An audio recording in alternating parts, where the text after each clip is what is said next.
Hi guys, in this video I'm going to show you how to repost content on TikTok. Very easy guys, very simple. Let's launch a TikTok app and look for a content that we like and we would like to repost.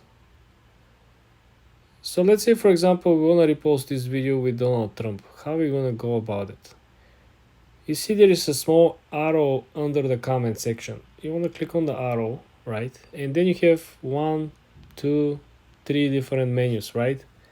So the way how this actually works is you want to click on the first menu on the yellow button. You want to click repost, okay? Now, if we go on our account and refresh our account, there is one swipe, second swipe, and this is where the reposted content will appear. So 2 swipes on the right side.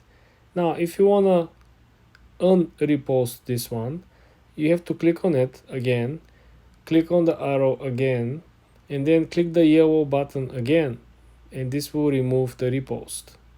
This is how simple it is to repost and remove repost from the TikTok app. For more videos like this guys, subscribe and like this video.